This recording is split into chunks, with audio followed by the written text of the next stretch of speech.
قُلْ سِيرُوا فِي الْأَرْضِ فَانظُرُوا كَيْفَ كَانَ عَاقِبَةُ الْمُجْرِمِينَ. பிஸ்மில்லாஹிர் ரஹ்மானிர் ரஹீம். குர்ஆனின் அத்தாட்சிகள் ஒவ்வொரு காலகட்டத்திலும் மனித சமுதாயத்தை நேரான பாதையில் கொண்டு செல்ல அல்லாஹ்விடமிருந்து வேதங்கள் திருத்தூதர்கள் வழியாக அளிக்கப்பட்டுக் கொண்டிருந்தன. 7வது நூற்றாண்டில் வேதங்களின் இறுதி நாள் வரை உள்ள மனிதர்களுக்கு அளிக்கப்பட்ட வேதம்தான் திருக்குர்ஆன் ஆகும். அறிவியல் முன்னேற்றத்தால் மனிதனின் வளர்ச்சி அதிகமாக இருந்தாலும் திருக்குர்ஆனின் எந்த ஒரு கருத்தும் தவறானது என்று இதுவரை எவராலும் நிரூபிக்க முடியவில்லை. அதைப்போல் குர்ஆனில் கூறப்பட்ட வரலாற்று செய்திகள் 100% உண்மையானது என்பதை இப்பூமியில் பயணம் சென்றால் நம்மால் உணர முடியும். பூமியில் பயணம் செய்து கடந்த கால வரலாற்றை படித்து படிப்பினை பெற திருக்குர்ஆன் நமக்கு கட்டளையிடுகிறது.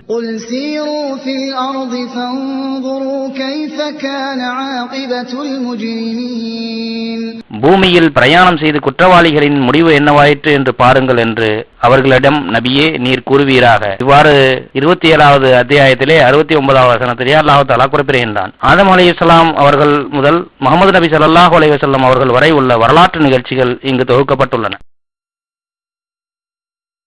ஆதம் அலைஹிஸ்ஸலாம் மக்காவிலிருந்து சிறிது தூரத்தில் உள்ள அரஃபாவிலே ஜபலுர் ரஹ்மத் என்ற இந்த மலையில்தான் ஆதம் அலைஹிஸ்ஸலாம் ஹவ்வா அலைஹிஸ்ஸலாமும் இவ்வுலகில் முதன்முறையாக சந்தித்துக் கொண்டார்கள் என்பது கருத்தாகும். وَيَصْنَعُ الْفُلْكَ وَكُلَّمَا مَرَّ عَلَيْهِ مَلَأٌ مِّن قَوْمِهِ سَخِرُوا مِنْهُ قَالَ إِن تَسْخَرُوا مِنَّا فَإِنَّا نَسْخَرُ مِنكُمْ كَمَا تَسْخَرُونَ.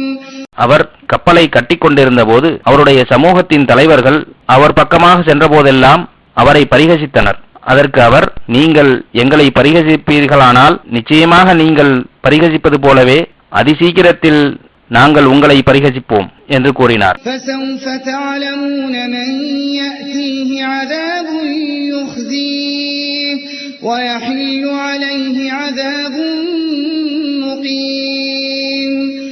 அன்றியும் எவன் மீது அவனை இழிவுபடுத்தும் வேதனை வரும் என்றும் எவன் மீது நிலைத்திருக்கும் வேதனை இறங்கும் என்றும் வெகு விரைவில் நீங்கள் தெரிந்து கொள்வீர்கள் என்றும் கூறினார்.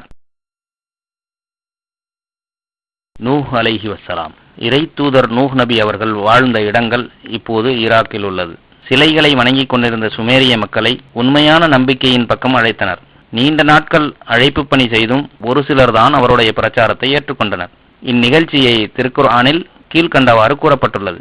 وَأُوحِيَ إِلَى نُوحٍ أَنَّهُ لَن يُؤْمِنَ مِن قَوْمِكَ إِلَّا مَن قَدْ آمَنَ فَلَا تَبْتَئِسْ بِمَا كَانُوا يَفْعَلُونَ. மேலும் நூஹுவுக்கு வஹி அறிவிக்கப்பட்டது. முன்னர் ஈமான் கொண்டவர்களைத் தவிர இனி உம்முடைய சமூகத்தாரில் நிச்சயமாக எவரும் நம்பிக்கை கொள்ள மாட்டார். ஆதலால் அவர்கள் செய்வதை பற்றி நீர் கவலைப்படாதீர்.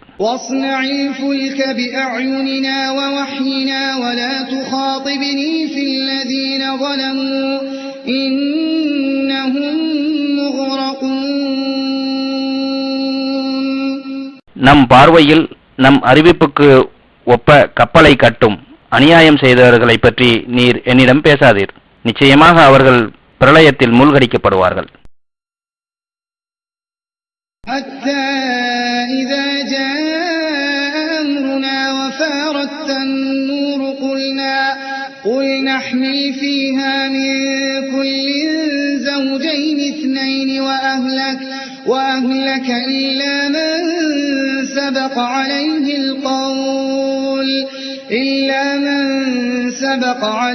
القول ومن آمن وما آمن معه إلا قليل. இறுதியாக நம் உத்தரவு வந்து அடுப்பு பொங்கவே நாம் நூஹை நோக்கி உயிர் பிராணிகள் ஒவ்வொரு வகையிலிருந்தும் ஆண் பெண் கொண்ட ஒவ்வொரு ஜோடியை அக்கப்பலில் ஏற்றிக்கொள்ளும். மூழ்கடிக்கப்படுவார்கள் என்று எவர்களை குறித்து முன்பே நம் வாக்கு ஏற்பட்டு விட்டதோ அவர்களை தவிர உன் குடும்பத்தாரையும் ஈமான் கொண்டவர்களையும் ஏற்றிக்கொள்ளும் என்று நாம் கூறினோம். வெகு சொற்ப மக்களை தவிர மற்றவர்கள் அவருடன் ஈமான் கொள்ளவில்லை. وقال اركبوا فيها بسم الله مجريها ومرساها إن ربي لغفور رحيم. இதிலே நீங்கள் ஏறிக்கொள்ளுங்கள், இது ஓடுவதும் நிற்பதும் அல்லாஹுவின் பெயராலேயே நிகழ்கின்றன. நிச்சயமாக என் இறைவன் மன்னிப்பவனாகவும் கிருபையுடையவனாகவும் இருக்கின்றான் என்று கூறினார். وهي تجري بهم في موج كالجبال ونادى نوح ابنه وكان في معزل يا بني اركب معنا ولا تكن مع الكافرين. பின்னர் அக்கப்பல் மலைகளை போன்ற அலைகளுக்கிடையே அவர்களை சுமந்து கொண்டு செல்லலாயிற்று. அப்போது தம்மை விட்டு விலகி நின்ற தம் மகனை நோக்கி, என் அருமை மகனே, எங்களோடு நீயும் கப்பலில் ஏறிக்கொள்ளேன், காபிர்களுடன் சேர்ந்து இராதே என்று நூஹ் அழைத்தார். ஈராக்கில் ஹூபாவில் உள்ள இந்த இடத்தில் வைத்துதான் அந்த கப்பல் கட்டப்பட்டது என்பது பலமான கருத்தாகும். قال سآوي إلى جبل يعصمني من الماء قال لا عاصم اليوم من أمر الله إلا من رحم وحال بينهما الموج فكان من المغرقين.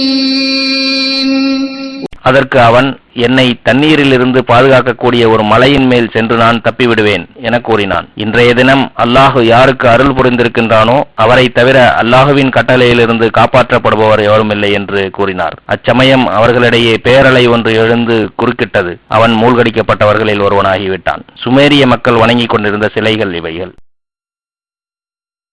قيل يا أرض ابلعي ماءك ويا سماء أقلعي وغيض الماء وقضي الأمر واستوت على الجود وقيل بعدا للقوم الظالمين. பின்னர் பூமியே, நீ உன் நீரை விழுங்கிவிடு, வானமே மழையை நிறுத்திக்கொள் என்று சொல்லப்பட்டது. நீரும் குறைக்கப்பட்டது. இதற்குள் நிராகரித்தோர் நீரில் மூழ்கி அவர்கள் காரியமும் முடிந்துவிட்டது. கப்பல் ஜூதி மலை மீது தங்கியது. அநியாயம் செய்த மக்களுக்கு இத்தகைய அழிவுதான் என்று கூறப்பட்டது. நூஹ் நபியின் கப்பல் சென்று தங்கிய மலைப்பகுதி துருக்கி நாட்டில் குர்திஸ்தான் என்ற நகரத்தில் வடக்கு பகுதியில் இருந்து பார்க்கும்போது 6800 அடி உயரத்தில் இருக்கின்றது.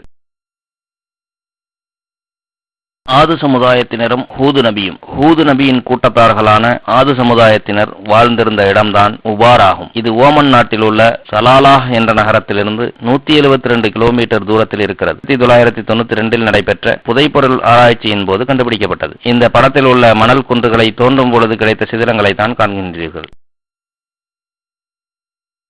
وإلى عاد أخاهم هودا قال يا قوم اعبدوا الله ما لكم من إله غيره إن أنتم إلا مفترون. ஆது சமூகத்தாரிடம் அவர்களுடைய சகோதரர் ஹூதை நம் தூதராக அனுப்பி வைத்தோம். அவர் சொன்னார், என்னுடைய சமூகத்தாரே, அல்லாஹுவையே நீங்கள் வணங்குங்கள், அவனன்றி வேறு இறைவன் உங்களுக்கு இல்லை, நீங்கள் பொய்யர்களாகவே தவிர வேறில்லை. இது ஆது சமுதாயத்தினர் பயன்படுத்திய கிணறு. இக்கிணற்றில் இப்பொழுதும் தண்ணீர் இருக்கின்றது. ألم تر كيف فعل ربك بعاد إرم ذات العماد التي لم يخلق مثلها في البلاد. உம்முடைய இறைவன் ஆது கூட்டத்தை என்ன செய்தான் என்பதை நீர் பார்க்கவில்லையா? அவர்கள் தூண்களையுடைய இரம் நகரவாசிகள். அவர்கள் போன்ற ஒரு சமுதாயம் எந்த நாடுகளிலும் படைக்கப்படவில்லை. இங்கே நீங்கள் காண்பது இது மேற்கூறப்பட்ட தூண்களின் சிதிலமடைந்த பகுதி மற்றும் அவர்கள் பயன்படுத்திய பொருட்கள்.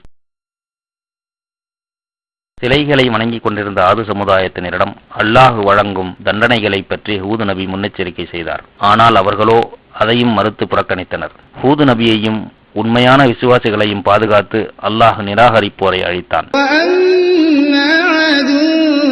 فأهلكوا بريح صرصر عاتية سخرها عليهم 7 ليال و8 أيام حسوما فترى القوم فيها صرعى كأنهم أعجاز نخل خاوية.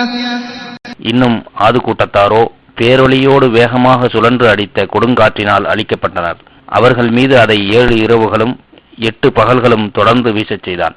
எனவே அந்த சமுதாயத்தினரை அடியுடன் சாய்த்துவிட்ட ஈச்ச மரங்களைப் போல் பூமியில் விழுந்து கிடப்பதை அக்காலை நீர் இருந்திருந்தால் பார்த்திருப்பீர். இப்பொழுது உபாரை சுற்றிலும் யாருமற்ற பாலைவனம்தான் உள்ளது. சாலிஹ் அலைஹிஸ்ஸலாம் சுமார் 5000 வருடங்களுக்கு முன் ஹிஜ்ர் என்ற ஊரில் வாழ்ந்த கோத்திரம்தான் சமூது கூட்டத்தினர். அவர்களை நெறிப்படுத்த இறைவனால் அனுப்பப்பட்ட தூதர்தான் சாலிஹ் நபி. சவுதி அரேபியாவில் உள்ள மதாயன் சாலிஹ் என்ற இடத்தில் பெரும் பாறைகளை குடைந்து அவர்கள் வாழ்ந்த குகை வீடுகள் இப்போதும் உள்ளன. மதீனாவிலிருந்து 405 கிலோமீட்டர் தொலைவில் வடக்கு திசையில் மதாயன் சாலிஹ் உள்ளது. இங்கு நீங்கள் காண்பது சமூது கூட்டத்தினர் வாழ்ந்த குகை வீடுகள். وَإِلَى ثَمُودَ أَخَاهُمْ صَالِحًا قَالَ يَا قَوْمِ اعْبُدُوا اللَّهَ مَا لَكُمْ مِنْ إِلَٰهٍ غَيْرُهُ هُوَ أَنشَأَكُم مِّنَ الْأَرْضِ وَاسْتَعْمَرَكُمْ فِيهَا فَاسْتَغْفِرُوهُ ثُمَّ تُوبُوا إِلَيْهِ إِنَّ رَبِّي قَرِيبٌ مُجِيبٌ. இன்னும் சமூது கூட்டத்தினர்பால் அவர்கள் சகோதரர் சாலிஹை நம் தூதராக அனுப்பினோம். அவர் சொன்னார், என் சமூகத்தாரே, அல்லாஹுவையே நீங்கள் வணங்குங்கள். அவனை தவிர உங்களுக்கு வேறு நாயன் இல்லை. அவனே உங்களை பூமியிலிருந்து உண்டாக்கி அதிலேயே உங்களை வசிக்கவும் வைத்தான். எனவே அவனிடமே பிழை பொறுக்க தேடுங்கள். இன்னும் தௌபா செய்து அவன் பக்கமே மீளுங்கள். நிச்சயமாக என் இறைவன் உங்களுக்கு மிக அருகில் இருக்கின்றான். நம் பிரார்த்தனைகளை ஏற்பவனாகவும் இருக்கின்றான். சமூது கூட்டத்தினர் வாழ்ந்த குகை வீடுகள் இவைகள். وَلَقَدْ كَذَّبَ أَصْحَابُ الْحِجْرِ الْمُرْسَلِينَ وَآتَيْنَاهُمْ آيَاتِنَا فَكَانُوا عَنْهَا مُعْرِضِينَ وَكَانُوا يَنْحِتُونَ مِنَ الْجِبَالِ بُيُوتًا آمِنِينَ. இவ்வாறே சமூது சமூகத்தாரான மலைப்பாறை வாசிகளும் நம் தூதர்களை பொய்யாக்கிக் கொண்டிருந்தனர். அவர்களுக்கு நாம் நம் அத்தாட்சிகளை கொடுத்தோம். அவர்கள் அவற்றை புறக்கணித்தவர்களாகவே இருந்தார்கள். அச்சமற்று பாதுகாப்பாக வாழலாம் என கருதி அவர்கள் மலை குகைகளை குடைந்து வீடுகளை அமைத்துக் கொண்டார்கள்.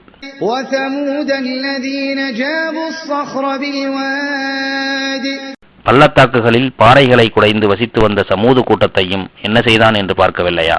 சமூது கூட்டத்தினர் பயன்படுத்திய பொது கிணறுதான் இது.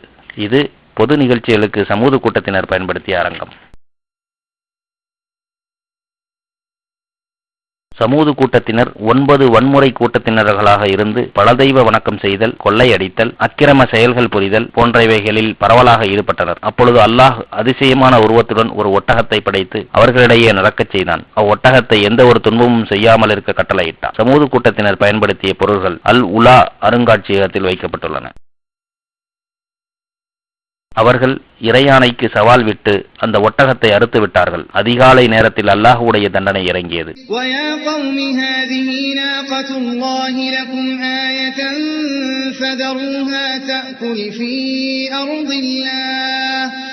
فذروها تأكل في أرض الله ولا تمسوها بسوء فيأخذكم عذاب قريب. அன்றியும் என் சமூகத்தாரே, உங்களுக்கு ஒரு அத்தாட்சியாக இதோ இது அல்லாஹ்வுடைய ஒரு பெண் ஒட்டகம். ஆகவே அல்லாஹுவின் பூமியில் எதேச்சையாக அதை மேய விட்டு விடுங்கள். எந்த விதமான தீங்கும் செய்ய கருதி அதை தீண்டாதீர்கள். அப்படி நீங்கள் செய்தால் அதி சீக்கிரத்தில் உங்களை வேதனை பிடித்துக் கொள்ளும் என்று கூறினார். இது அல்லாஹ் அனுப்பிய ஒட்டகம் தண்ணீர் குடித்த இடம் என்று நம்பப்படுகிறது. فعقروها فقال تمتعوا في داركم 3 أيام ذلك وعد غير مكذوب. ஆனால் அவர்கள் அதனை கொன்று விட்டார்கள். ஆகவே அவர் அம்மக்களிடம், நீங்கள் உங்களுடைய வீடுகளில் 3 நாட்களுக்கு சுகம் அனுபவியுங்கள், பின்னர் உங்களுக்கு அழிவு வந்துவிடும். இது பொய்ப்பிக்க முடியாத வாக்குறுதியாகும் என்று கூறினார்.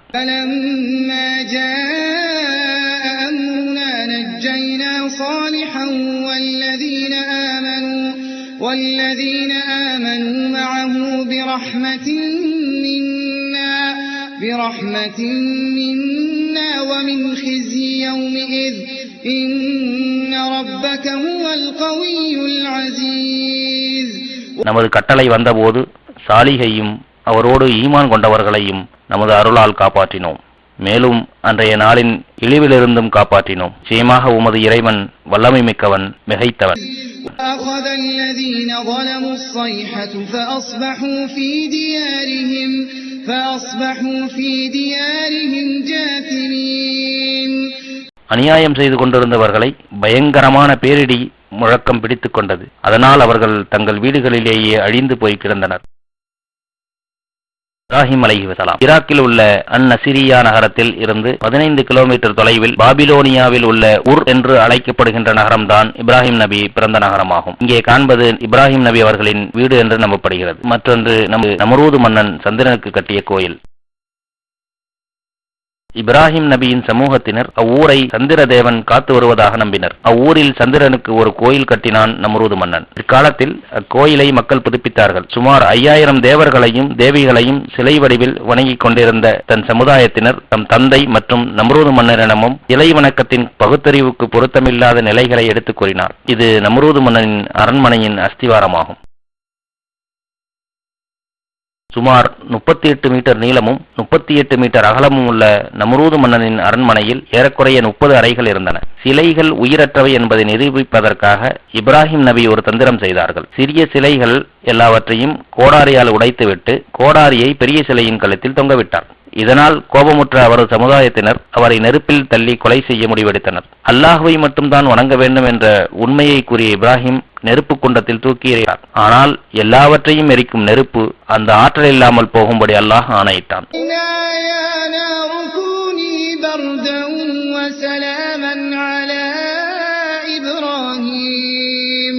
இப்ராஹிம் தீக்கிடங்கில் எரியப்பட்டவுடன் நெருப்பே, இப்ராஹிம் மீது நீ குளிர்ச்சியாகவும் சுகமளிக்கக்கூடியதாகவும் ஆகிவிடு என்று நாம் கூறினோம். இப்ராஹிம் அலைஹிஸ்ஸலாம் அவர்கள் தன் நாட்டையும் வீட்டையும் விட்டு 1000க்கும் மேற்பட்ட கிலோமீட்டர் தூரத்தில் உள்ள பாலஸ்தீனத்தை அடைந்தார்.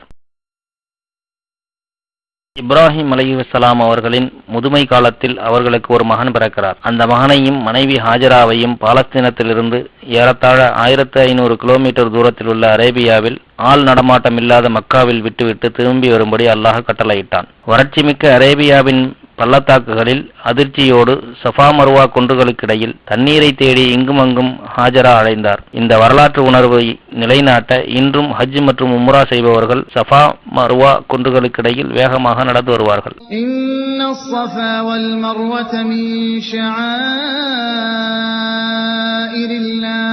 நிச்சயமாக சஃபா மர்வா என்னும் மலைகள் அல்லாஹுவின் அடையாளங்களில் நின்றும் உள்ளன. இதுதான் சஃபா மற்றும் மர்வா குன்றுகள்.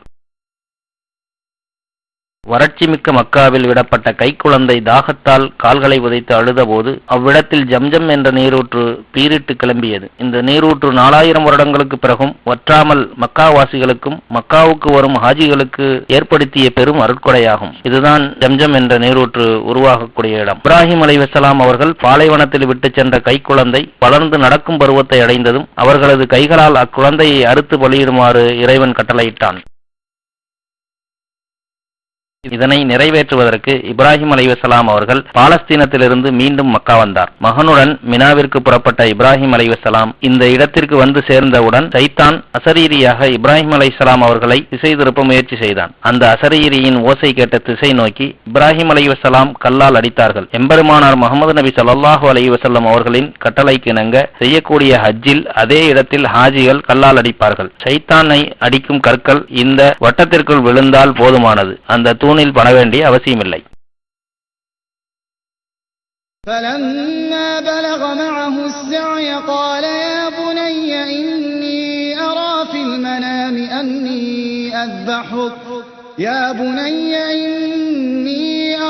المنام أني أذبحك فانظر ماذا ترى قال يا أبت افعل ما تؤمر ستجدني إن شاء الله من الصابرين.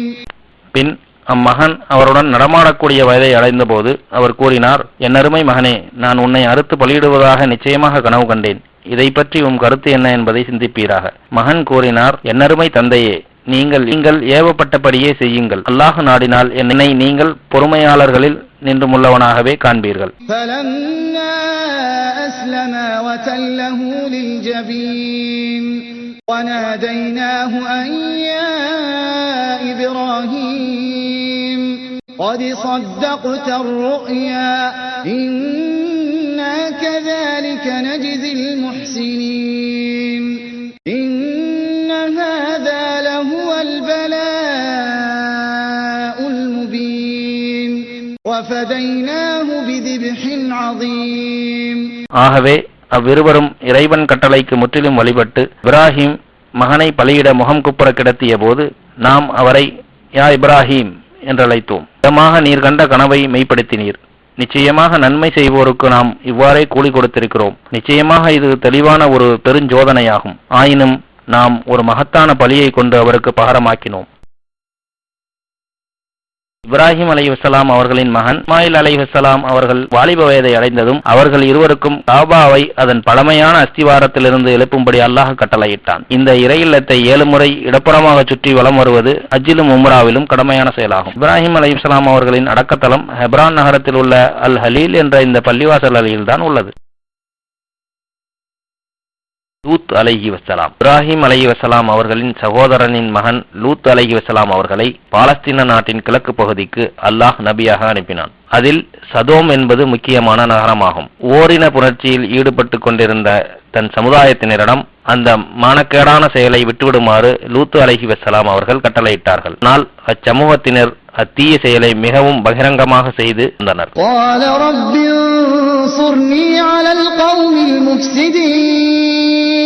அப்போது அவர், என் இறைவனே, குழப்பம் செய்யும் இந்த சமூகத்தாருக்கு எதிராக எனக்கு நீ உதவி புரிவாயாக என்று பிரார்த்தித்து கூறினார்.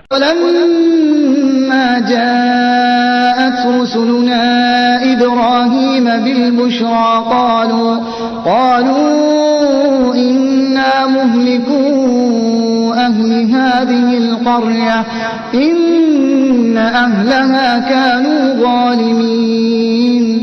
நம் தூதர்களாகிய மலக்குகள் இப்ராஹிமிடம் நன்மாராயத்துடன் வந்தபோது, நிச்சயமாக நாங்கள் இவ்வூராரை அழிக்கிறவர்கள், ஏனெனில் நிச்சயமாக இவ்வூரார் அநியாயக்காரர்களாக இருக்கின்றனர் என கூறினார்கள்.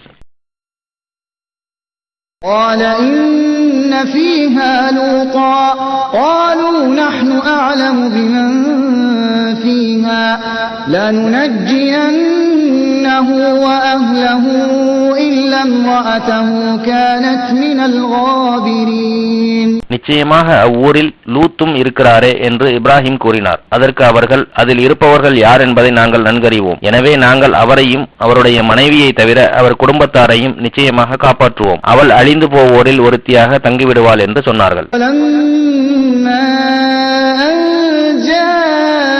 رسلنا لوطا سيء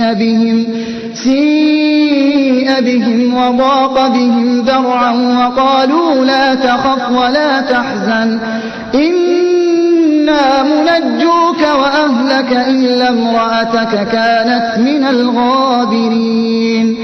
இன்னும் நம் தூதர்கள் லூத்திடம் வந்தபோது அவர்களின் காரணமாக அவர் கவலை கொண்டார். மேலும் அவர்களால் சங்கடப்பட்டார். அவர்கள், நீர் பயப்பட வேண்டாம், கவலையும் பட வேண்டாம் என்று கூறினார்கள்.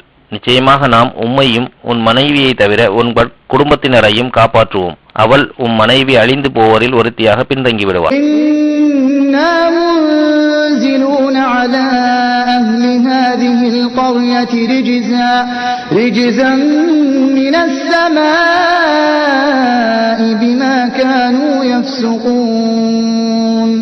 நிச்சயமாக நாங்கள் இவ்வூரார் மீது இவர்கள் செய்து கொண்டிருக்கும் பாவத்தின் காரணமாக வானத்திலிருந்து வேதனையை இறக்குகிறவர்கள் ஆவோம்.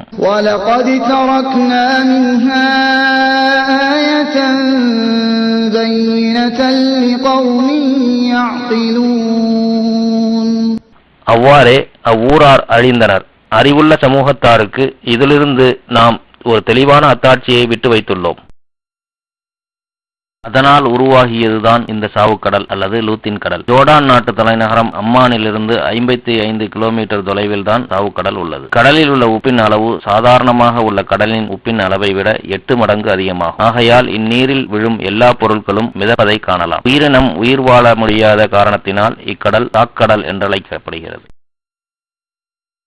யூசுப் அலைஹிவஸலாம். யாக்கூப் அலைஹிவஸலாம் அவர்களின் மகன்தான் யூசுப் அலைஹிவஸலாம் அவர்கள். அவர்கள் எகிப்தில் ஆட்சி செய்தார்கள். அக்காலத்தில் 1000 நாட்கள் வேலை செய்து நைல் நதிக்கு ஒரு கிளை நதி ஏற்படுத்தினார்கள். அதற்கு யூசுஃபின் நதி என்று பெயர். யூசுப் நதி ஓடிக்கொண்டிருக்கும் பகுதியை அல் பயூம் என்று அழைக்கிறார்கள். இந்நதியினால் அப்பகுதி முழுவதும் செழிப்பாக உள்ளது. இது எகிப்தின் தலைநகரம் கெய்ரோவிலிருந்து 80 கிலோமீட்டர் தொலைவில் உள்ளது. சுவைப் அலைஹிஸ்ஸலாம். ஜோர்டான் தலைநகரம் அம்மானிலிருந்து 135 கிலோமீட்டர் தொலைவில் மத்தியன் பகுதி உள்ளது. وإلى مدين أخاهم شعيبا قال يا قوم اعبدوا الله ما لكم من إله غيره قد جاءتكم بينة من ربكم فأوفوا الكيل والميزان ولا تبخسوا الناس أشياءهم ولا تفسدوا في الأرض بعد إصلاحها ذلكم خير لكم إن كنتم مؤمنين. மத்தியன் நகரவாசிகளிடம் அவர்களுடைய சகோதரராகிய சுவைபை நம் தூதராக அனுப்பி வைத்தோம். அவர் தம் கூட்டத்தாரை நோக்கி, என் சமூகத்தார்களே, அல்லாஹுவையே வணங்குங்கள். அவனன்றி உங்களுக்கு வேறு நாயன் இல்லை. நிச்சயமாக உங்களுக்கு உங்கள் இறைவனிடமிருந்து ஒரு தெளிவான அத்தாட்சி வந்துள்ளது. அளவை முழுமையாக அளந்து எடையை சரியாக நிறுத்திக் கொடுங்கள். மனிதர்களுக்கு அவர்களுக்கு உரிய பொருட்களை கொடுப்பதில் குறைத்து விடாதீர்கள். பூமியில் சீர் செய்ய ஏற்பட்ட பின்னர் அதில் குழப்பம் உண்டாக்காதீர்கள். நீங்கள் மோமின்களாக இருந்தால் இதுவே உங்களுக்கு நன்மையாக இருக்கும் என்று கூறினார்.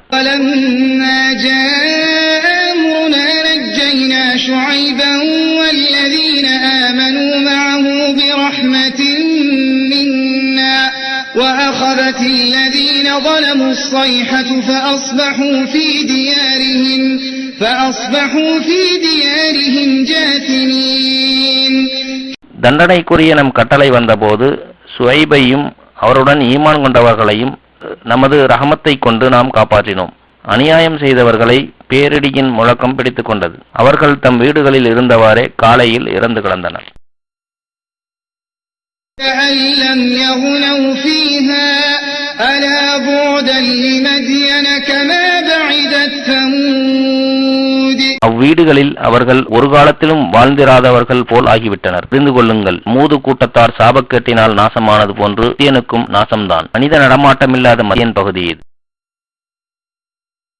மூசா அலைஹிவஸலாம். மூசா அலைஹிவஸலாம் அவர்கள் சுமார் 3200 வருடங்களுக்கு முன் எகிப்தில் பிறந்தார்கள். பிறவுன் என்ற கொடுங்கோலன் இஸ்ராயில் என்ற வம்சத்தில் பிறக்கின்ற எல்லா ஆண் குழந்தைகளையும் கொலை செய்ய உத்தரவிட்ட காலத்தில்தான் அவர் பிறந்தார். மூசா அலைஹிவஸலாம் அவர்கள் பிறந்தவுடன் அவரை பெட்டியில் வைத்து நைல் நதியில் விட்டுவிடுமாறு அல்லாஹ் கட்டளையிட்டான். நைல் நதியில் மிதந்து வந்த பெட்டியில் உள்ள குழந்தையை பிறவுனின் மனைவி ஆசியா கண்டெடுத்து பிறவுனின் அரண்மனைக்கு கொண்டு சென்றார். அக்குழந்தை இஸ்ராயில் வம்சத்தை சார்ந்ததினால் அக்குழந்தையை கொலை செய்ய முயற்சி செய்தார். ஆனால் தன் மனைவி ஆசியாவின் நிர்பந்தத்திற்கு இணங்கி அக்குழந்தையை கொல்லாமல் விட்டுவிட்டான். அக்குழந்தைக்கு பால் கொடுப்பதற்காக செவிலித்தாய் என்ற முறையில் பிறவுனுக்கு தெரியாமல் அதன் சொந்த தாயிடம் ஒப்படைத்தார்கள். மூசா அலைஹிஸ்ஸலாம் பிறவுனின் அரண்மனையிலேயே வளர்ந்து வாலிபம் அடைந்தார். ஒரு அக்கிரமக்காரனின் கொடுமையில் இருந்து அப்பாவியான இஸ்ரவேலரை காப்பதற்காக மூசா அவனை தாக்கிய போது அவன் இறந்து விடுகிறான். அவனை கொலை செய்வது மூசாவின் நோக்கமல்ல, ஆனால் கொலைப்பழி அவர் மீது சாட்டப்பட்டதால் பிறவுனின் ஆட்கள் அவரை தேட ஆரம்பித்தனர். இதை அறிந்ததும் அவர் அந்த இடத்தை விட்டு தப்பிச் சென்று விட்டார். சினாய் மலை பகுதியையும் பாலைவனங்களையும் கடந்து பல மைல் தூரம் தனித்து நடந்து மதியன் இடத்தை அடைந்தார்.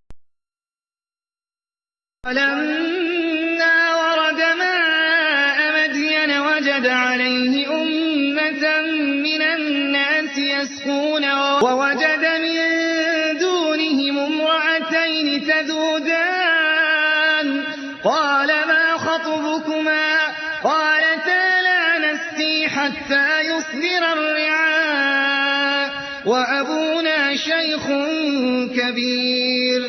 இன்னும் அவர் மத்தியன் நாட்டு தண்ணீர் துறையின் அருகே வந்தபோது அவ்விடத்தில் ஒரு கூட்டத்தினர் தம் கால்நடைகளுக்கு தண்ணீர் புகட்டிக் கொண்டிருந்ததை கண்டார். அவர்களை தவிர பெண்கள் இருவர் தங்கள் ஆடுகளுக்கு தண்ணீர் புகட்டாது ஒதுங்கி நின்றதை கண்டார். உங்கள் இருவரின் விஷயம் என்ன என்று அப்பெண்களிடம் அவர் கேட்டார். அதற்கு, இம்மேய்ப்பவர்கள் தண்ணீர் புகட்டிவிட்டு விலகும் வரை நாங்கள் எங்கள் ஆடுகளுக்கு தண்ணீர் புகட்ட முடியாது. மேலும் எங்கள் தந்தை மிகவும் வயது முதிர்ந்தவர் என்று அவ்விருவரும் கூறினார்.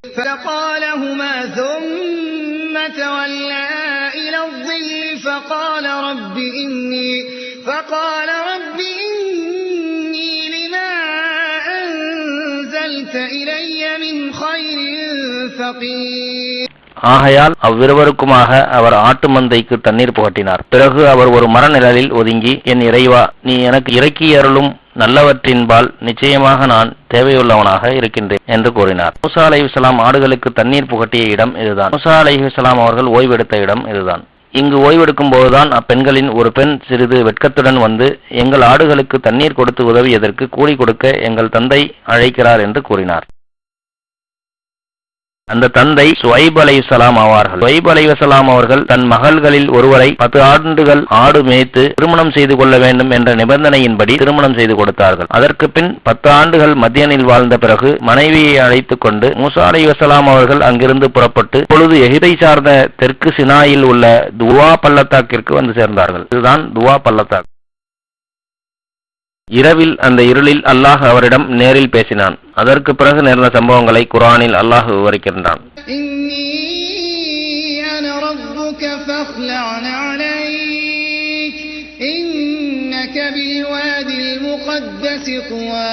நிச்சயமாக நாம் தான் உம்முடைய இறைவன். நீர் காலணிகள் இரண்டையும் கலற்றிவிடும். நிச்சயமாக நீர் துவா என்னும் புனிதமான பள்ளத்தாக்கில் இருக்கிறீர்.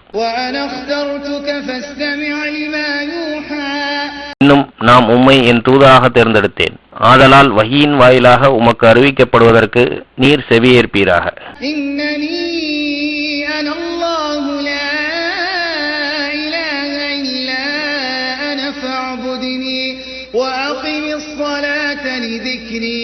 நிச்சயமாக நாம் தான் அல்லாஹ், என்னை தவிர வேறு நாயன் இல்லை. ஆகவே என்னையே நீர் வணங்கும். என்னை தியானிக்கும் பொருட்டு தொழுகையை நிலைநிறுத்துவீராக.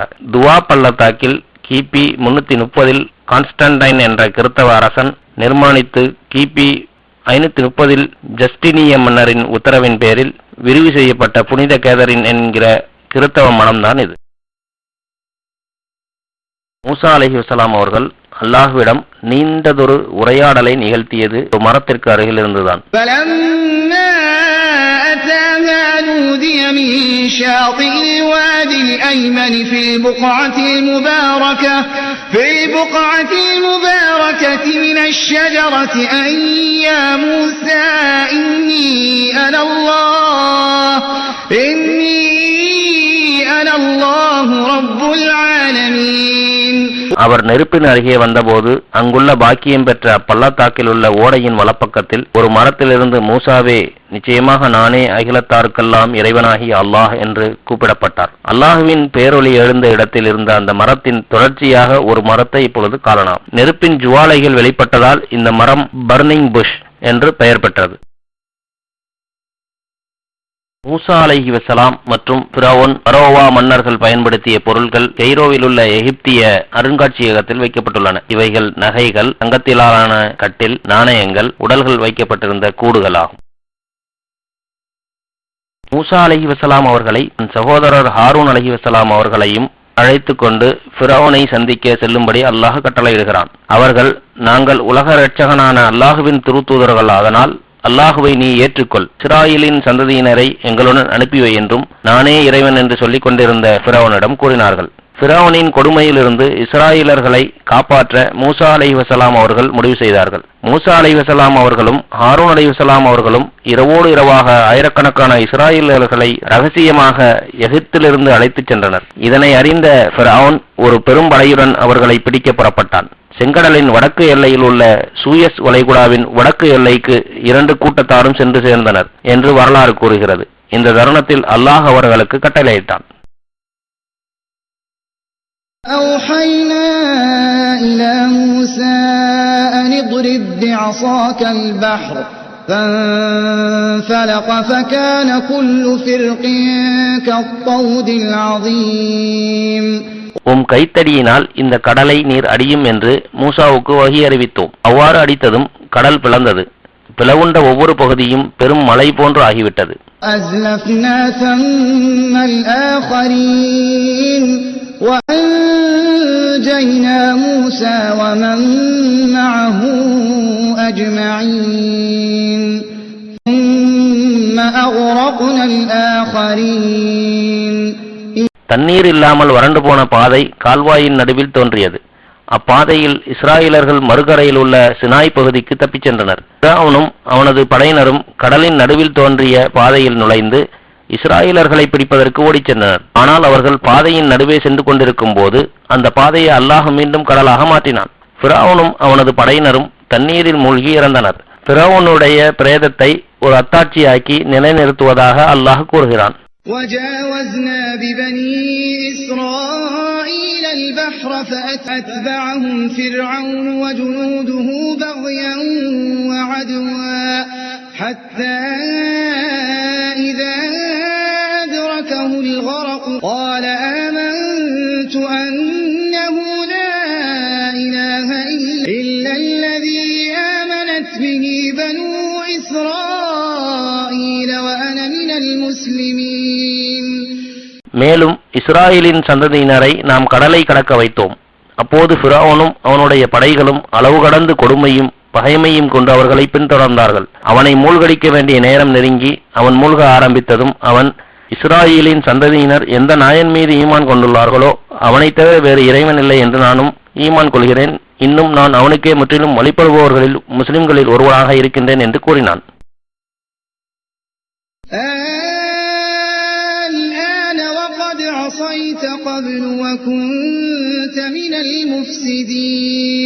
இந்த நேரத்தில் தானா நீ நம்புகிறாய்? சற்று முன் வரையில் திடனாக நீ மாறு செய்து கொண்டிருந்தாய். இன்னும் குழப்பம் செய்பவர்களில் ஒருவனாகவும் இருந்தாய்.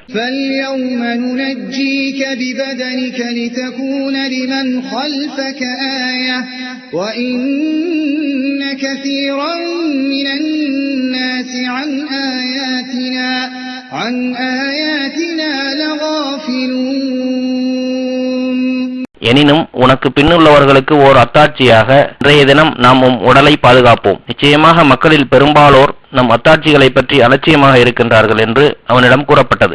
அல் குர்ஆனில் கூறப்பட்டது உண்மையாகிவிட்டது. 1898 ஆண்டில் கண்டெடுக்கப்பட்ட ஃபிரௌனின் இந்த உடல் எகிப்து அருங்காட்சியகத்தில் ராயல் மம்மி ஹாலில் ஒரு கண்ணாடி பெட்டியில் வைக்கப்பட்டுள்ளது. இவ்வுடல் 202 சென்டிமீட்டர் நீளம் உள்ளது.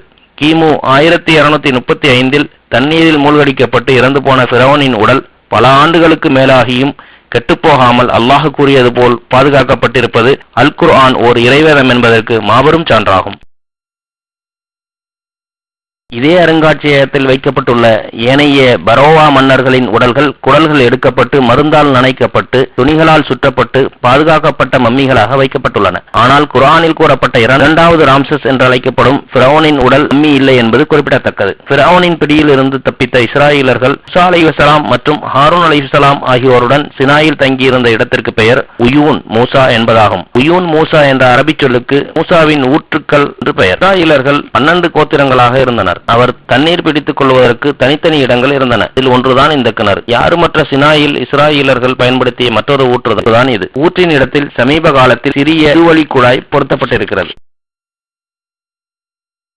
தெற்கு சினாய்க்கு சென்ற இஸ்ராயலர்களை அழைத்து மீண்டும் துவா பள்ளத்தாக்கிற்கு அருகில் உள்ள ஆதியராக என்ற இடத்தில் தங்க வைத்தார்கள். அந்த காலத்தில் இஸ்ராயலர்களுக்கு தண்ணீர் பற்றாக்குறை ஏற்பட்ட போது அவர்கள் மூசா அலைஹிஸ்ஸலாம் அவர்களிடம் முறையிட்டனர். அதற்கு பிறகு நடைபெற்ற நிகழ்ச்சியை குர்ஆன் இவ்வாறு விவரிக்கிறது. وَقَطَّعْنَاهُمُ 12 أَسْبَاطًا أُمَمًا وَأَوْحَيْنَا إِلَى مُوسَى إِذِ اسْتَسْقَاهُ قَوْمُهُ أَنِ اضْرِب بِّعَصَاكَ الْحَجَرَ فَانبَجَسَتْ مِنْهُ 12 عَيْنًا قَدْ عَلِمَ كُلُّ أُنَاسٍ مَّشْرَبَهُمْ وَظَلَّلْنَا عَلَيْهِمُ الْغَمَامَ وَأَنزَلْنَا عَلَيْهِمُ الْمَنَّ وَالسَّلْوَىٰ كُلُوا مِن طَيِّبَاتِ مَا رَزَقْنَاكُمْ وَمَا ظَلَمُونَا وَلَكِن كَانُوا أَنفُسَهُمْ يَظْلِمُونَ. மூசாவின் கூட்டத்தாரை தனித்தனியாக 12 கூட்டங்களாக பிரித்தோம். மூசாவிடம் அவர்கள் குடிதண்ணீர் கேட்டபோது நாம் அவருக்கு உம்முடைய கைத்தடியால் அக்கல்லை அடிப்பீராக என்று வகி அறிவித்தோம். அவர் அவ்வாறு அடித்ததும் அதிலிருந்து 12 ஊற்றுகள் பொங்கி வந்தன. அவர்களில் ஒவ்வொரு வகுப்பாரும் தாம் நீரருந்தும் ஊற்றை குறிப்பறிந்து கொண்டார்கள். மேலும் அவர்கள் மீது மேகம் நிழலிடும்படி செய்தோம். அவர்களுக்கு மண்ணு செலவாவையும் மேலான உணவாக இறக்கி வைத்து நாம் உங்களுக்கு அளித்துள்ள தூயவற்றிலிருந்து புசியுங்கள் என்று சொன்னோம். அவ்வாறு இருந்தும் அவர்கள் அல்லாஹுக்கு மாறு செய்தார்கள். அவர்கள் நமக்கு ஒன்றும் தீங்கிழைக்கவில்லை.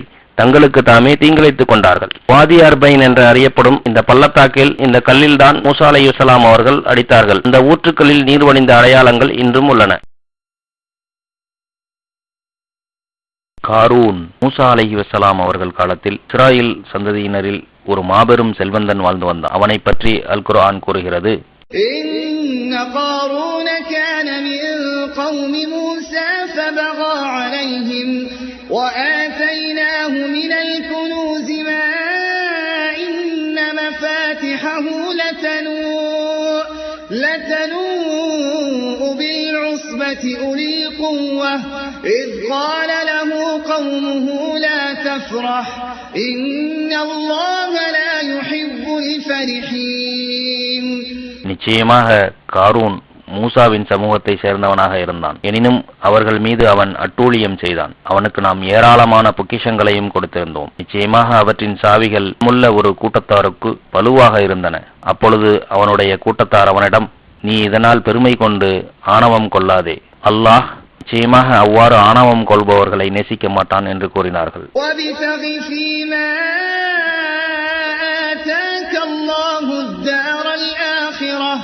ولا تنس نصيبك من الدنيا وأحسن كما أحسن الله إليك ولا تبغ الفساد في الأرض إن الله لا يحب المفسدين. மேலும் அல்லாஹ் உனக்கு கொடுத்த செல்வத்திலிருந்து மறுமை வீட்டை தேடிக்கொள். எனினும் இவ்வுலகத்தில் நசீபை உனக்கு விதித்திருப்பதையும் மறந்துவிடாதே. அல்லாஹ் உனக்கு நல்லதை செய்திருப்பதை போல் நீயும் நல்லதை செய். இன்னும் பூமியில் குழப்பம் செய்ய விரும்பாதே. நிச்சயமாக அல்லாஹ் குழப்பம் செய்பவர்களை நேசிப்பதில்லை என்றும் கூறினார்கள். இவைகள் காரூனின் அரண்மனைகள். قال إنما أوتيته على علم عندي أولم يعلم أن الله قد أهلك من قبله من القرون من هو أشد منه قوة وأكثر جمعا ولا يسأل عن ذنوبهم المجرمون. அதற்கு அவன் கூறினான், எனக்குள்ள அறிவின் காரணத்தால் தான் இதனை நான் கொடுக்கப்பட்டிருக்கின்றேன். இவனுக்கு முன் இவனை விட மிக்க வலிமையுடையவர்களும் இவனை விட அதிக பொருள் சேகரித்து வைத்திருந்தவர்களுமான எத்தனையோ தலைமுறையினரை அல்லாஹ் அழித்திருக்கின்றான் என்பதை இவன் அறியவில்லையா? ஆனால் குற்றவாளிகள் அவர்கள் செய்த பாவங்களை பற்றி உடனுக்குடன் கேள்வி கணக்கு கேட்கப்பட மாட்டார்கள்.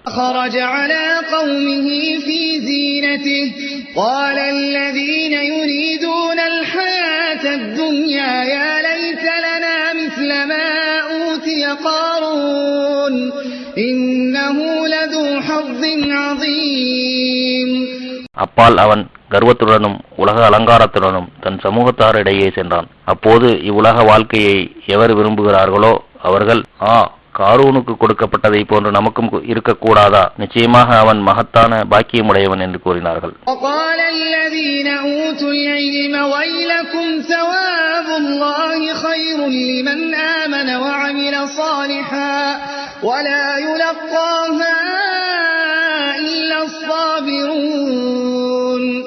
கல்வி ஞானம் பெற்றவர்களே, உங்களுக்கென்ன கேடு? ஈமான் கொண்டு நல்ல அமல்களை செய்பவர்களுக்கு அல்லாஹ் அளிக்கும் வெகுமதி இதைவிட மேன்மையானது. எனினும் அதை பொறுமையாளரை தவிர வேறு எவரும் அடைய மாட்டீர்கள் என்று கூறினார்கள். خسفنا به وبداره الأرض فما كان له من فئة ينصرونه من دون الله وما كان من المنتصرين. ஆகவே நாம் காரூனையும் அவன் வீட்டையும் பூமியில் அழுந்தச் செய்தோம். அல்லாஹ்வே இன்றி அவனுக்கு உதவி செய்கிற கூட்டத்தார் எவரும் இல்லை. இன்னும் அவன் தன்னைத்தானே காப்பாற்றிக் கொள்ளவும் முடியவில்லை. أصبح الذين تمنوا مكانه بالأمس يقولون ويكأن الله يبسط الرزق لمن يشاء من عباده ويقدر لولا أن الله علينا لخسف بنا ويكأنه لا يفلح الكافرون. முன்தினம் அவனுடைய செல்வ நிலையை விரும்பியவர்கள் எல்லாம் ஆச்சரியம்தான். அல்லாஹ் தன் அடியார்களில் தான் நாடியவர்களுக்கு ஆகார வசதிகளை பெருக்குகின்றான், சுருக்கியும் விடுகின்றான். அல்லாஹ் நமக்கு கிருபை செய்யவில்லையாயின் அவன் நம்மையும் பூமியில் அழுந்த செய்திருப்பான். ஆச்சரியம்தான். நிச்சயமாக காபிர்கள் சித்தியடைய மாட்டார்கள் என்று கூறினார்கள். இவை காரூனின் ஆலயம் மற்றும் காரூனின் கிணறு. பல்கீஸ் ராணி பாலஸ்தீனத்தில் வாழ்ந்த தாவூத் அலைஹிஸ்ஸலாம் அவர்களின் மகன் சுலைமான் அலைஹிஸ்ஸலாம் அவர்கள் ஆவார். தந்தைக்கு பிறகு அரசனாக ஆட்சி பொறுப்பேற்றார். அவருக்கு அல்லாஹ் பல அற்புத ஆற்றல்களை வழங்கியிருந்தான். பறவைகளுடன் பேசும் திறமை அவற்றில் ஒன்று. ஏமன் நாட்டைச் சேர்ந்த மாரிப் என்ற ஊருக்கு அருகில் சபவு கோத்திரத்தார் வாழ்ந்து வந்தார்கள். அவர்களது ராணியான துப்பவு பரம்பரையில் வந்த பல்கீஸ் ராணியின் தலைமையில் சூரியனை வணங்கி வந்தனர். இதனை நேரடியாக பார்த்த ஒரு மரங்கொத்தி பறவை சுலைமான் அலைஹிஸ்ஸலாம் அவர்களிடம் வந்து சொன்னது. ما لي لا أرى الهدهد أم كان من الغائبين. அவர் பறவைகளை பற்றியும் பரிசீலனை செய்து, நான் இங்கே ஹூத் பறவையை காணவில்லையே, என்ன காரணம்? அல்லது அது மறைந்தவற்றில் நின்றும் ஆகிவிட்டதோ என்று கூறினார். عذابا شديدا أو لأذبحنه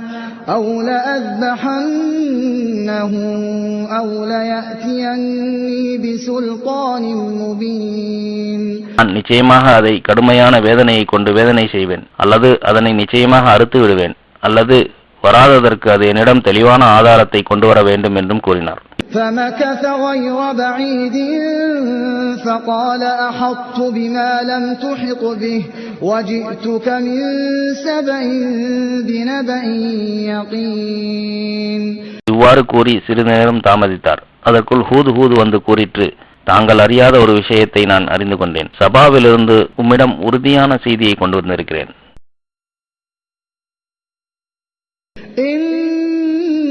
وجدت امرأة تملكهم وأوتيت من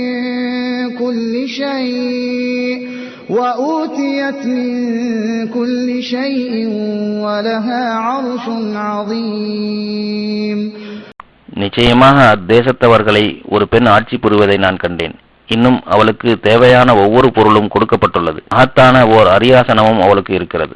وجدتها وقومها يسجدون للشمس من دون الله وزين لهم الشيطان أعمالهم فصدهم عن السبيل فهم لا يهتدون. அவளும் அவளுடைய சமூகத்தார்களும் அல்லாஹ்வை அன்றி சூரியனுக்கு சுஜூது செய்வதை நான் கண்டேன். அவர்களுடைய இத்தவறான செயல்களை அவர்களுக்கு ஷைத்தான் அழகாக காண்பித்து அவர்களை நேரான வழியிலிருந்து தடுத்துள்ளான். ஆகவே அவர்கள் நேர்வழி பெறவில்லை. ألا يسجدوا لله الذي يخرج الخبأ في السماوات والأرض ويعلم ما تخفون وما تعلنون. வானங்களிலும் பூமியிலும் மறைந்திருப்பவற்றை வெளியாக்குகிறவனும் இன்னும் நீங்கள் மறைப்பதையும் நீங்கள் வெளியாக்குவதையும் அறிபவனுமாகிய அல்லாஹுவுக்கு அவர்கள் சுஜூத் செய்து வணங்க வேண்டாமா? அல்லாஹு லா இலாஹ இல்லா ஹுவ ரப்புல் அர்ஷில் அஸீம். அல்லாஹ், அவனை பற்றி வணக்கத்துக்குரிய நாயன் வேறு இல்லை, அவன் மகத்தான அர்ஷுக்கு உரிய இறைவன் என்று ஹூத் கூறிற்று. قال سننظر أصدقت أم كنت من الكاذبين. அதற்கு சுலைமான், நீ உண்மை கூறுகிறாயா அல்லது பொய்யர்களில் நீ இருக்கிறாயா என்பதை நாம் விரைவிலேயே கண்டுகொள்வோம் என்று கூறினார். اذهب بكتابي هذا فألقه إليهم ثم تول عنهم فانظر ماذا يرجعون. என்னுடைய இந்த கடிதத்தை கொண்டு செல், அவர்களிடம் இதை போட்டுவிடு, பின்னர் அவர்களை விட்டு பின்வாங்கி அவர்கள் என்ன முடிவு செய்கிறார்கள் என்பதை கவனி என்று கூறினார். قالت يا أيها الملأ إني ألقي إلي كتاب كريم. அவ்வாறே ஹூது செய்ததும் அரசி சொன்னால், பிரமுகர்களே, மிக்க கண்ணியமுள்ள ஒரு கடிதம் என்னிடம் போடப்பட்டுள்ளது. இன்னஹு மின் சுலைமான வ இன்னஹு பிஸ்மில்லாஹிர் ரஹ்மானிர் ரஹீம். நிச்சயமாக இது சுலைமானிடமிருந்து வந்துள்ளது. இன்னும் நிச்சயமாக இது பிஸ்மில்லாஹிர் ரஹ்மானிர் ரஹீம் என்று துவங்கி இருக்கிறது. அல்லா தஅலு அலைய வஅதூனி முஸ்லிமீன். நீங்கள் என்னிடம் பெருமை அளிக்காதீர்கள், இறைவனுக்கு முற்றிலும் வழிபட்டவர்களாக என்னிடம் வாருங்கள் என்றும் எழுதப்பட்டிருக்கிறது. قالت يا أيها الملأ أفتوني في أمري ما كنت قاطعة أمرا حتى تشهدون. எனவே பிரமுகர்களே, என்னுடைய இந்த விஷயத்தில் ஆலோசனை கூறுவீர்களாக. நீங்கள் என்னிடம் நேரடியாக கருத்து சொல்லாதவரை நான் எந்த காரியத்தையும் முடிவு செய்பவள் அல்ல என்று கூறினாள். قالوا نحن أولو قوة وأولو بأس شديد والأمر إليك فانظري ماذا تأمرين. நாங்கள் பெரும் பலசாலிகளாகவும் கடினமாக போர் செய்யக்கூடியவர்களாகவும் இருக்கின்றோம். ஆயினும் முடிவு உங்களை பொறுத்தது. என்ன முடிவு எடுக்கிறீர்கள் என்பதை சிந்தித்துக் கொள்ளுங்கள் என்று அவர்கள் சொன்னார்கள். قالت إن الملوك إذا دخلوا قرية أفسدوها وجعلوا أعزة أهلها أذلة وكذلك يفعلون. அவள் கூறினாள், அரசர்கள் ஒரு நகரத்தில் படையெடுத்து நுழைவார்களானால் நிச்சயமாக அதனை அழித்து விடுகிறார்கள். அதிலுள்ள கண்ணியம் உள்ளவர்களை சிறுமைப்படுத்தி விடுகிறார்கள். அவ்வாறுதான் இவர்களும் செய்வார்கள். وَإِنِّي مُرْسِلَةٌ إِلَيْهِمْ بِهَدِيَّةٍ فَنَاظِرَةٌ بِمَ يَرْجِعُ الْمُرْسَلُونَ. ஆகவே நிச்சயமாக நான் அவர்களுக்கு ஒரு அன்பளிப்பை அனுப்பி அதை கொண்டு செல்லும் தூதர்கள் என்ன கொண்டு வருகிறார்கள் என்பதை பார்க்கப் போகிறேன். فَلَمَّا جَاءَ سُلَيْمَانَ قَالَ أَتُمِدُّونَنِ بِمَالٍ فَمَا آتَانِيَ اللَّهُ خَيْرٌ مِّمَّا آتَاكُمْ بَلْ أَنتُمْ بِهَدِيَّتِكُمْ تَفْرَحُونَ. அவ்வாறே தூதர்கள் சுலைமானிடம் வந்தபோது அவர் சொன்னார், நீங்கள் எனக்கு பொருளை கொண்டு உதவி செய்ய நினைக்கிறீர்களா? அல்லாஹ் எனக்கு கொடுத்திருப்பது உங்களுக்கு அவன் கொடுத்திருப்பதை விட மேலானதாகும். எனினும் உங்கள் அன்பளிப்பை கொண்டு நீங்கள் தான் மகிழ்ச்சி அடைகிறீர்கள். ارجع إليهم فلنأتينهم بجنود لا قبل لهم بها ولنخرجنهم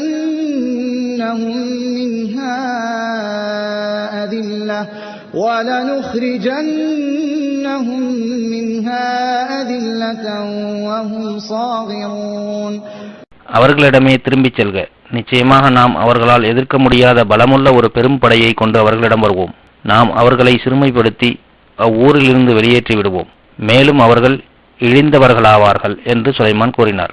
قال يا أيها الملأ أيكم يأتيني بعرشها قبل أن يأتوني مسلمين. பிரமுகர்களே, அவர்கள் என்னிடம் வழிபட்டவர்களாக வருமுன் உங்களில் யார் அவளுடைய அரியாசனத்தை என்னிடம் கொண்டு வருபவர் என்று சுலைமான் அவர்களிடம் கேட்டார். சபவு கூட்டத்தார் வாழ்ந்த வீடுகள். قال عفريت من الجن أنا آتيك به قبل أن تقوم من مقامك وإني عليه لقوي أمين. ஜின்களில் பலம் பொருந்திய ஓர் இஃப்ரீத் கூறிற்று, நீங்கள் உங்கள் இடத்திலிருந்து எழுந்திருப்பதற்கு முன் அதை நான் உங்களிடம் கொண்டு வந்து விடுவேன். நிச்சயமாக நான் அதற்கு சக்தியுள்ளவனாகவும் நம்பிக்கைக்குரியவனாகவும் இருக்கிறேன்.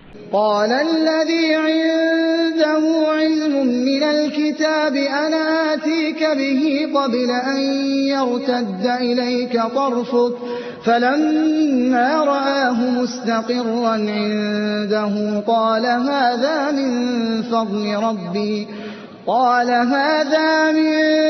فضل ربي ليبلوني أأشكر أم أكفر ومن شكر فإنما يشكر لنفسه ومن كفر فإن ربي غني كريم. இறைவேதத்தின் ஞானத்தை பெற்றிருந்த ஒருவர் உங்களுடைய கண்ணை மூடி திறப்பதற்குள் அதை உங்களிடம் கொண்டு வந்து விடுகிறேன் என்று கூறினார். அவர் சொன்னவாறே அது தம்மிடம் வைக்கப்பட்டிருப்பதை கண்டதும், இது என்னுடைய இறைவனின் அருட்கொடையாகும், நான் நன்றி அறிதலுடன் இருக்கின்றேனா அல்லது மாறு செய்கின்றேனா என்று இறைவன் என்னை சோதிப்பதற்காகவும், எவன் ஒருவன் இறைவனுக்கு நன்றி செலுத்துகிறானோ அவன் நன்றி செலுத்துவது அவனுக்கே நன்மையாகவும், மேலும் எவன் நன்றி மறந்து மாறு செய்கிறானோ அது அவனுக்கே இழப்பாகும். ஏனெனில் என் இறைவன் எவரிடத்தும் தேவைப்படாதவனாகவும் மிகவும் கண்ணியம் மிக்கவனாகவும் இருக்கின்றான் என்று சுலைமான் கூறினார். قال نكروا لها عرشها ننظر أتهتدي أم تكون من الذين لا يهتدون. இன்னும் அவர் கூறினார், அவள் கண்டு அறிந்து கொள்ள முடியாதபடி அவளுடைய அரியாசனத்தின் கோலத்தை மாற்றிவிடுங்கள். அவள் அதை அறிந்து கொள்கிறாளா அல்லது அறிந்து கொள்ள முடியாதவர்களில் ஒருத்தியாக இருக்கிறாளா என்பதை நாம் கவனிப்போம். فلما جاءت قيل أهكذا عرشك قالت كأنه هو وأوتينا العلم من قبلها وكنا مسلمين. ஆகவே அவள் வந்தபொழுது உன்னுடைய அரியாசனம் இது போன்றதா என்று கேட்கப்பட்டது. அதற்கு அவள், நிச்சயமாக இது அதை போலவே இருக்கிறது என்று கூறினாள். இந்த பெண்மணிக்கு முன்பே நாங்கள் ஞானம் கொடுக்கப்பட்டு விட்டோம், நாங்கள் முஸ்லிமாகவும் இருக்கிறோம் என்று சுலைமான் கூறினார்.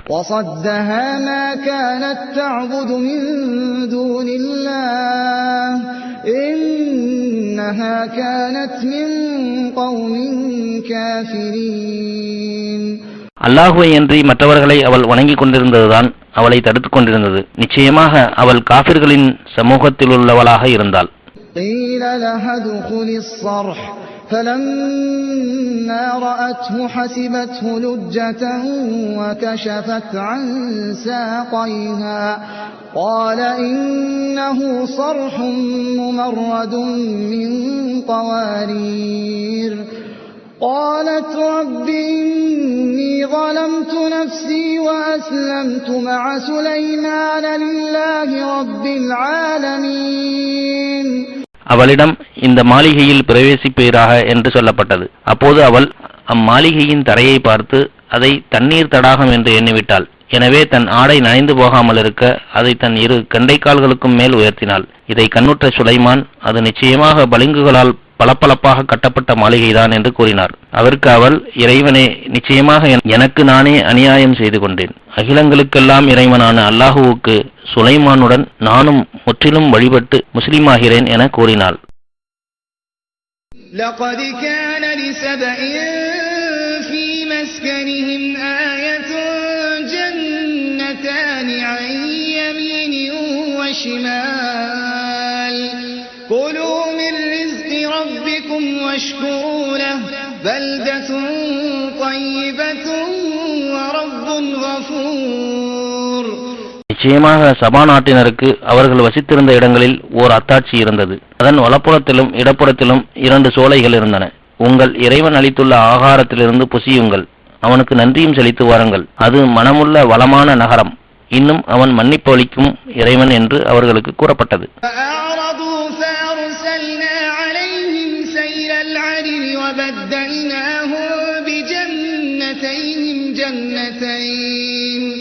جنتين ذواتي أكل خمط وأثل وشيء من سدر قليل. ஆனால் அவர்கள் இப்போதனையை புறக்கணித்தார்கள். ஆகவே அல் அரீம் என்னும் பெரும் அணையை உடைக்கும் கடும் பிரவாகத்தை அவர்கள் மீது அனுப்பினோம்.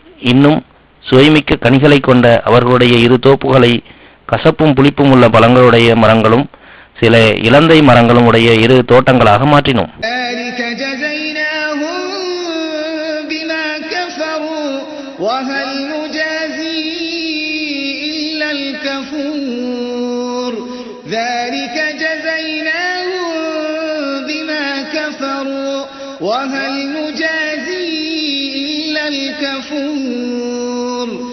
அவர்கள் நிராகரித்ததின் காரணமாக அவர்களுக்கு இக்கூலியை நாம் கொடுத்தோம். நன்றி மறந்து நிராகரித்தோருக்கன்றி வேறெவருக்கும் நாம் இத்தகைய கூலியை கொடுப்போமா? உடைந்து போன அணைக்கட்டின் சிதிலங்கள் இவைகள்.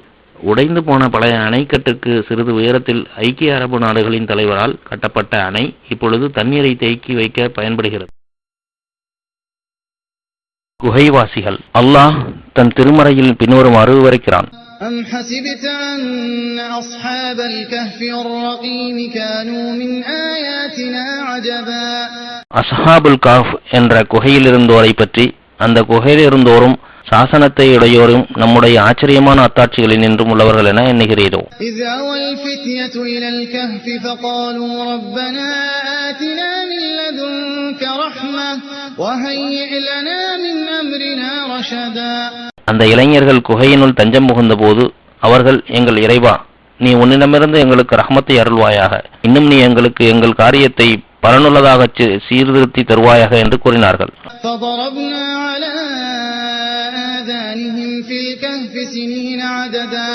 ஆகவே நாம் அவர்களை எண்ணப்பட்ட பல ஆண்டுகள் வரை அக்குகையில் தூங்குமாறு அவர்களுடைய காதுகளின் மீது திரையிட்டு தடை ஏற்படுத்தினோம்.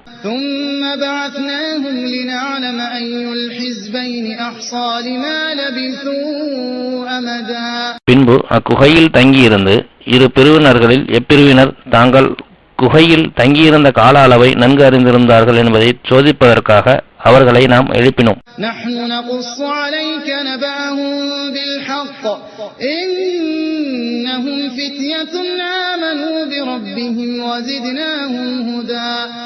நபியே, நாம் உமக்கு அவர்களுடைய வரலாற்றை உண்மையை கொண்டு அறிவிக்கிறோம். நிச்சயமாக அவர்கள் இளைஞர்கள் தங்கள் இறைவன் மீது ஈமான் கொண்டார்கள். இன்னும் நாம் அவர்களை நேர்வழியில் அறிவுப்படுத்தினோம். وربطنا على قلوبهم إذ قاموا فقالوا ربنا رب السماوات والأرض لن ندعو من دونه إلها لقد قلنا إذا شططا. அவர்கள் கொடுமைக்கார அரசன் முன்னிலையில் எழுந்து நின்று, வானங்களுக்கும் பூமிக்கும் இறைவனாகிய அவனே எங்களுடைய இறைவன், எக்காலத்தும் அவனையன்றி வேறு எவரையும் நாயன் என்று அழைக்க மாட்டோம். அப்படி செய்தால் குஃப்ரில் கொண்டு சேர்க்கும், வரம்பு மீறியதை சொன்னவர்களாவோம் என்று அவர்கள் உறுதியாக கூறிய நிலையில் அவர்கள் இதயங்களை நாம் வலுப்படுத்தினோம்.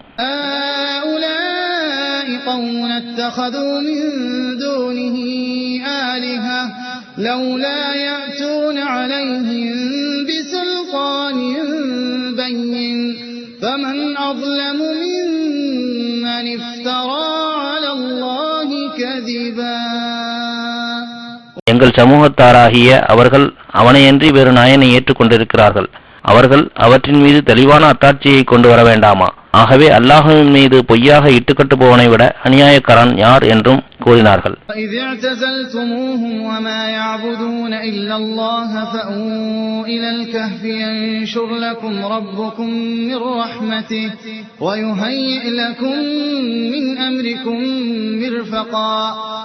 அவர்களையும் அவர்கள் வணங்கும் அல்லாஹ் அல்லாதவற்றையும் விட்டு விலகி நீங்கள் குகையின்பால் ஒதுங்கிக் கொள்ளுங்கள். உங்களுடைய இறைவன் தன்னுடைய ரஹமத்திலிருந்து உங்களுக்கு விசாலமாக கொடுத்து உங்கள் காரியத்தில் உணவு பிரச்சனையை உங்களுக்கு எளிதாக்கி தருவான் என்று அவர்களில் ஒரு இளைஞர் சொன்னார். وترى الشمس إذا طلعت تزاور عن كهفهم ذات اليمين وإذا غربت تقرضهم ذات الشمال وهم في فجوة منه ذلك من آيات الله من يهد الله فهو المهتد ومن يضلل فلن تجد له وليا مرشدا. சூரியன் உதயமாகும் போது அவர்கள் மீது படாமல் அது அவர்களுடைய குகையின் வலப்புறம் சாய்வதையும், அது அஸ்தமிக்கும் போது அது அவர்களுடைய இடப்புறம் செல்வதையும் பார்ப்பீர். அவர்கள் அதில் ஒரு விசாலமான இடத்தில் இருக்கின்றனர். இது அல்லாஹ்வின் அத்தாட்சிகளில் உள்ளதாகும். எவரை அல்லாஹ் நேர்வழியில் செலுத்துகிறானோ அவரே நேர்வழிப்பட்டவராவார்.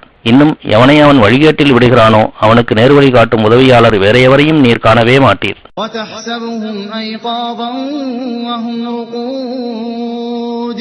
ونقلبهم ذات اليمين وذات الشمال وكلبهم باسط ذراعيه بالوصيد لو اطلعت عليهم لوليت منهم فرارا ولملئت منهم رعبا. மேலும் அவர்கள் தூங்கிக் கொண்டிருந்த போதிலும் நீர் அவர்களை விழித்துக் கொண்டிருப்பவர்களாகவே எண்ணுவீர். அவர்களை நாம் வலப்புறமும் இடப்புறமுமாக புரட்டுகிறோம். தவிர அவர்களுடைய நாய் தன் இரு முன்னங்கால்களையும் வாசற்படியில் விரித்து படுத்திருக்கின்றது. அவர்களை நீர் உற்று பார்த்தால் அவர்களை விட்டும் வெறுண்டு ஓடி பின்வாங்குவீர். அவர்களில் நின்றும் உண்டாகும் பயத்தை கொண்டு நிரம்பி விடுவீர். وكذلك بعثناهم ليتساءلوا بينهم قال قائل منهم كم لبثتم قالوا لبثنا يوما أو بعض يوم قالوا ربكم أعلم بما لبثتم فابعثوا أحدكم بورقكم هذه إلى المدينة فلينظر أيها أزكى طعاما فليأتكم برزق منه وليتلطف ولا يشعرن بكم أحدا. இன்னும் அவர்களிடையே ஒருவரை ஒருவர் கேட்டுக்கொள்வதற்காக நாம் அவர்களை இவ்வாறு எழுப்பினோம். அவர்களிலிருந்து சொல்பவர் ஒருவர், நீங்கள் எவ்வளவு நேரம் நித்திரையில் இருந்தீர்கள் என கேட்டார். ஒரு நாள் அல்லது ஒரு நாளின் சிறிது பாகம் தங்கியிருந்தோம் என கூறினார்கள். மற்றவர்கள், நீங்கள் நித்திரையில் இருந்த காலத்தை உங்கள் இறைவன் தான் நன்கு அறிந்தவன். ஆகவே உங்களில் ஒருவரை இந்த வெள்ளிக்காசுடன் பட்டணத்திற்கு அனுப்புங்கள். அவர்கள் சுத்தமான ஆகாரம் எது என்பதை நன்கு கவனித்து அதிலிருந்து ஆகாரத்தை உங்களுக்காக கொண்டு வரட்டும். மேலும் அவர் எச்சரிக்கையாக இருக்கட்டும். உங்களை பற்றி எவருக்கும் அவர் அறிவித்துவிட வேண்டாம் என்றனர்.